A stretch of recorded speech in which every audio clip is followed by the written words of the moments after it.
Hey guys, how you doing? Hopefully you're doing okay. I'm going to start off by giving you an overview of this case. There is a link in the description. After I've given you an overview, I'm going to go on a mini rant, and then after I go on a mini rant, I'm going to read through the details more thoroughly. So if you do like the content, please do like, comment, subscribe, share the video as you see fit. I'll do my best to start off with an overview, and I'll give you a trigger warning. It is absolutely horrendous, but in essence, this is in regards to the tragic murder of a 19-year-old girl at the hands of her father. This happened in England, West Winch in Norfolk, January the 23rd of this year. Here is the young lady concerned. Her name is Lauren Malt, 19 years of age, and she was crushed to death by the car that her father ran into her. He reversed the vehicle, struck her down, and then he drove forward, running over her again. Essentially, she died of being crushed. So why did this happen? Well, it happened because the father, whose name is Nigel Malt, he's 44 years of age. He's estranged from the family. He's separated from his wife over the last 12 months. January, I think I have this correct. January last year. No, I think April last year. We'll go through the details thoroughly in a moment. But anyway, sometime last year, he allegedly had been violent towards his wife, and over the ensuing months, they had separated.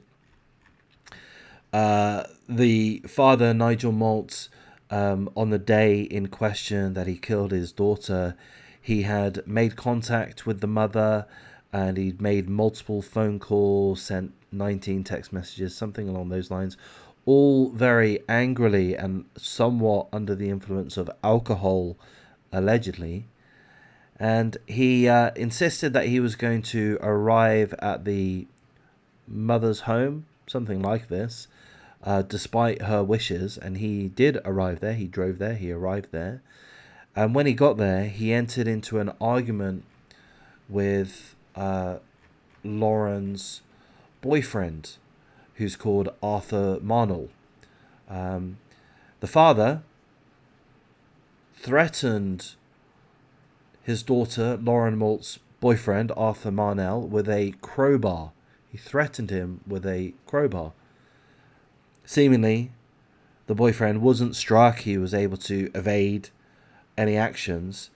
And in anger, the father got into the car and reversed and struck his own daughter, 19-year-old Lauren Malt, and again drove forward, essentially killing her.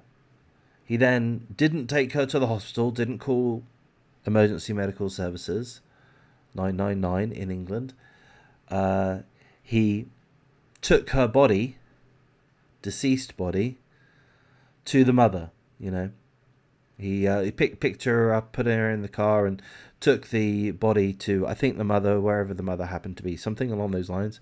Again, we'll look through the details for those that want to stick around in a moment.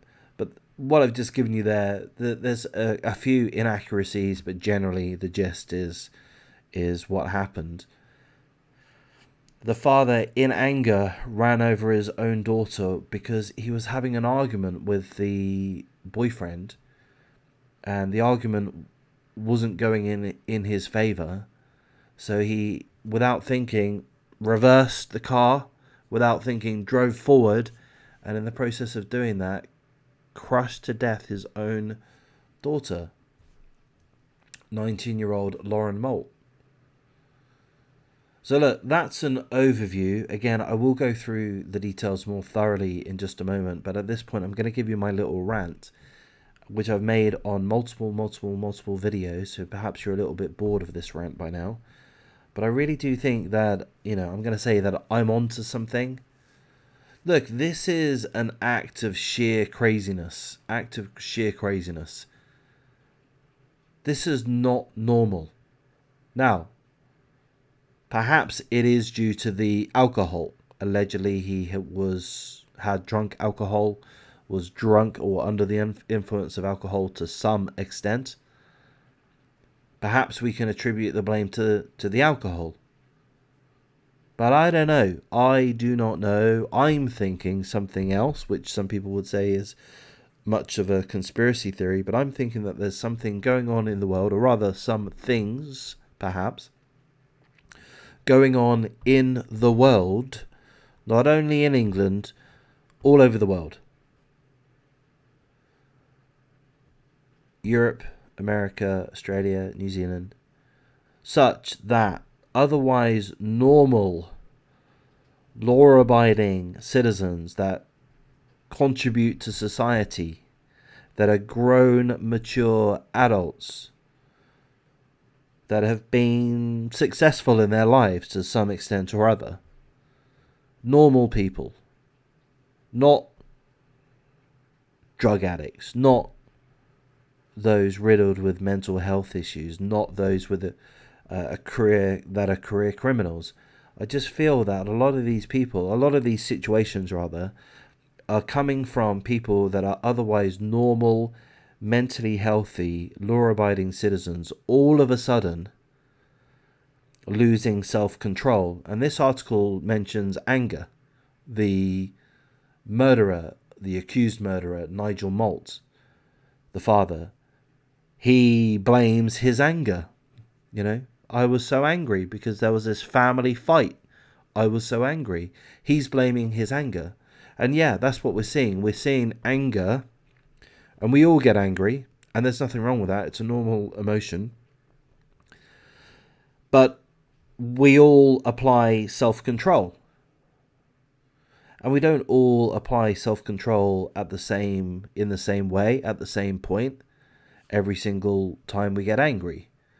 Sometimes we do react differently. But we don't do these horrendous things because we have self-control. So we may stop ourselves. Our self-control may kick into play once we raise our voice a little bit too much.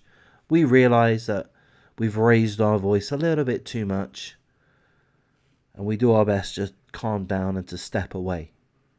That's as far as it's going to get, a raised voice. Yeah? Perhaps other people, and I'm not condoning this in any way, shape or form, of course, but other people will get violent. Perhaps they'll slap somebody. Perhaps they'll throw a punch or two. But then those people too, even though they perhaps have stepped into violence, they can apply self-control. They can stop. Okay, I've slapped that person. I've punched that person. I probably shouldn't have done that. I'm going to apply self-control now, and I'm going to stop. We all apply self-control. Apart from in these situations here, where what I'm seeing is a complete lack of self-control, and we know that happens. We know that that's always been the case with humans, to commit serious acts of violence. But to me, the reason why I'm questioning this is because there are a lot of cases that I'm coming across where there is no motive, there's no reason to the heinous acts, and they seem to be stemming from a complete lack of self-control from those people who are otherwise seemingly normal. And with that, I think as a normal person, we are used to applying self-control on an ongoing basis. And perhaps during the course of our adult lives, we've slipped up here or there. Perhaps we did shout too much. Perhaps we did get too physical sometime, and we learn from our mistakes. But to me, this is potentially another example, which I've got in the back of my mind, of what seems to me to be a largely law-abiding, mentally healthy person losing all self-control to the point that he commits an absolutely horrendous act. He even continues it by carrying his daughter's body to his mother. What's going on there? That's, oh, look, mother, look, wife, this is all your fault. It's not my fault. It's your fault. You made me angry. This is your fault. Our daughter's dead because it's your fault. Something along those lines. I know I'm ranting. I don't know, but look, the point of my rant here is that I personally believe, and I would be interested if other people agree, if other people comment or disagree. I personally believe that in the world we are witnessing a phenomenon, let's say, such that normal people are losing all self-control, and with that committing heinously violent acts which does not befit their criminal history or mental health. And I find that extremely worrying, personally. If I am right that that is a phenomenon which is occurring, then the questions are, well, why is that occurring?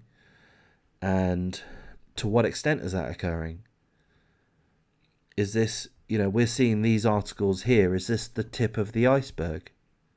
Are there a multitude of other examples of lack of self-control, but perhaps aren't publicized? Perhaps the outcome hasn't been as tragic.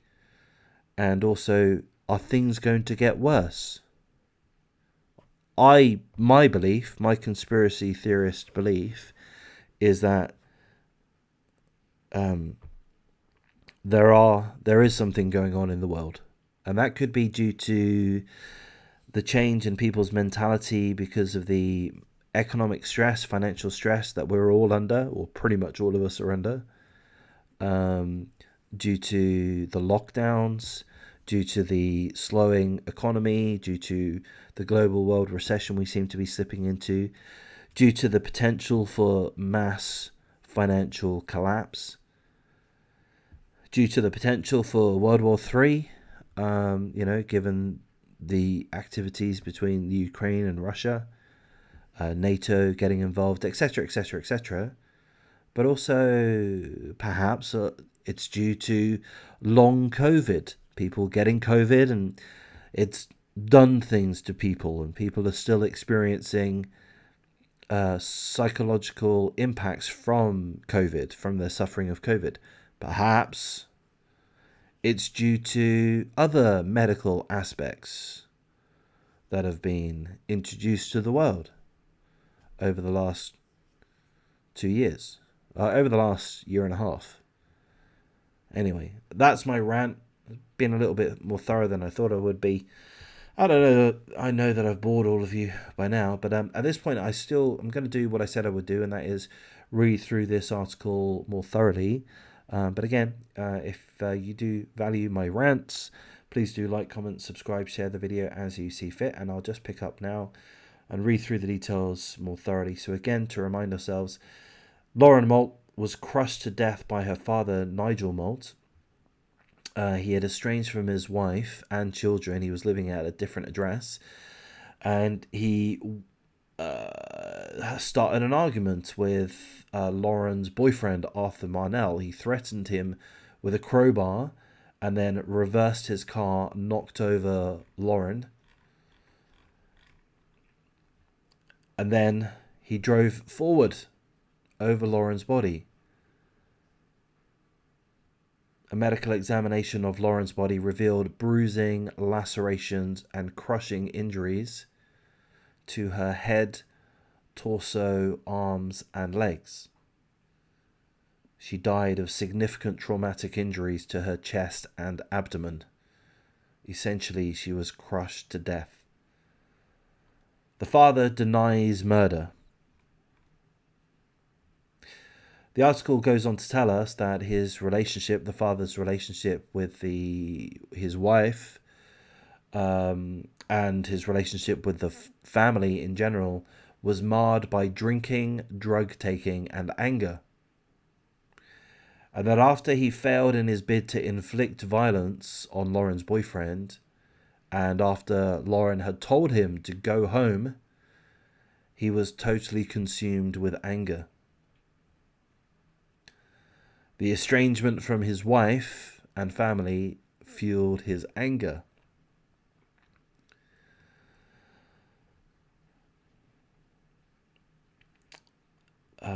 So on this evening that Lauren was killed, the father breached his bail condition. So he had been reported in April 2021 by his wife for having assaulted her.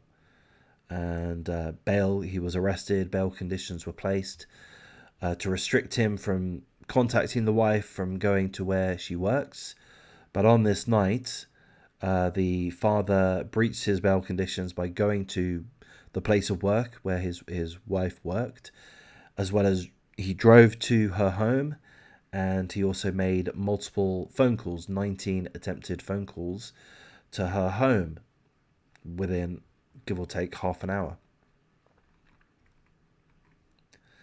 And that's where the incident happened. He drove to his estranged wife's home. He parked in the driveway. The argument ensued. And at speed, he drove his black Mercedes saloon into and then over his daughter.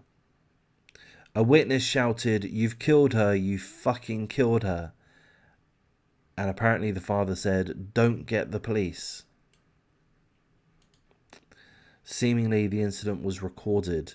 There apparently is footage of the incident.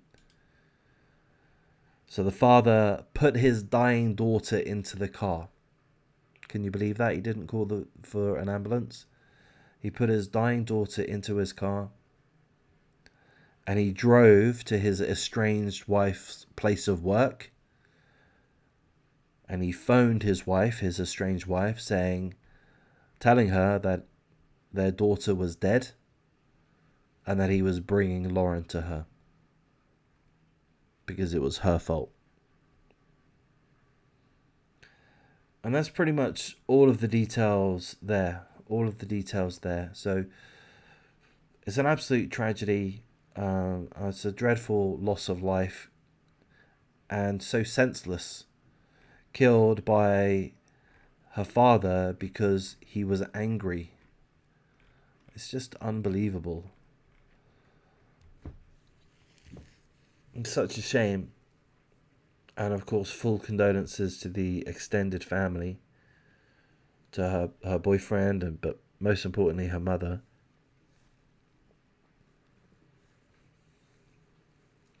I'm not aware of a GoFundMe. If you guys are, please do point me in the right direction. I'll happily update the details. The scumbag father is facing trial, which is going to last approximately 2 weeks. But again, he's pleading not guilty, which seems like a strange plea to me. There we go. So it's a tragic situation. Have I muddied the water with my conspiracy theory? Is this just a matter of a man who can't control himself and never has been able to control himself? Is this the story of a man who gets violent when he takes alcohol, when he takes drugs? Or is this the story of a man who lost self-control to the extent that he murdered somebody that he very much cared for? He loved Lauren, presumably, I would presume. They were estranged. They were estranged due to his behavior. But their family, I'm presuming there was love there. Maybe I'm wrong. Anyhow, I'm going to wrap things up at this point, guys. If I've done a half decent job, and there's a fair chance that I haven't, but if I have, please do like, comment, subscribe, share the video as you see fit, and take care.